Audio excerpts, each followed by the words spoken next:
we've been out of government for 14 years. So the next 2 years is not going to be a walk in the park for us. Like I mentioned before, we've had 14 years that have put all our institutions in crisis. Labour is coming to government to rebuild. And I hope the people of this country will recognize that. We are bringing change, but that change is not going to happen overnight. It will take time. We want to look at workers, we want to look at the wages, we want to look at our NHS. In this country, we are very fortunate with the free medical service at the point of need.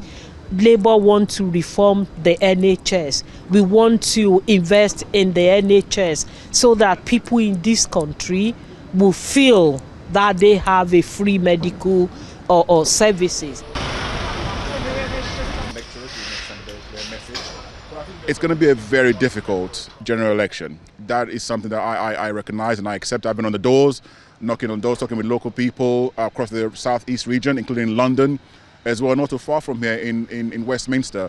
It's going to be tough, but I think this should be an opportunity for the Conservative Party to reflect on what it did well and how that went well with the public, and what it did not quite go quite as well as it would have planned. But it's going to be very difficult next couple of weeks for the Conservative Party. I would take some exception to the tokenist narrative, because I've been on the receiving end of that as the first black police and crime commissioner in Britain, been in the Conservative Party as well. It's a trope that I think we need to drop, because in many ways it undermines the intelligence and the capacity and the journey that those individuals have taken to get to that role. Because, for example, when Rishi became the first brown-skinned ethnic minority, let's be quite frank, Prime Minister, we had people using the tokenist slogan.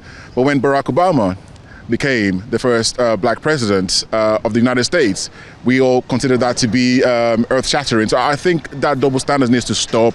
But look, one thing that we're going to see, if the polls are right in the UK, and what we are seeing, for example, in France, is the outcome, is the consequence of politicians of any political party not listening to their electorate. Okay, and if we start calling people all kinds of names for simply trying to at least listen and in some ways provide some solutions to the angst of the electorate, we will create more and more of what we're seeing in Europe.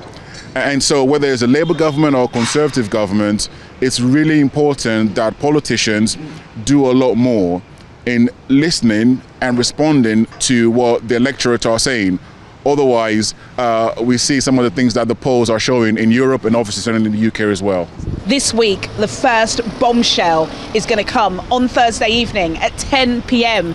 when we get exit poll results. And according to all of the polls, which have been consistent throughout this entire 6 weeks, there is going to be a monumental victory for the Labour Party. The British political landscape is going to change, but for how long? There are major issues that the Labour Party have to contend with, one of them being the key battleground, the economy. We're barely limping our way out of recession.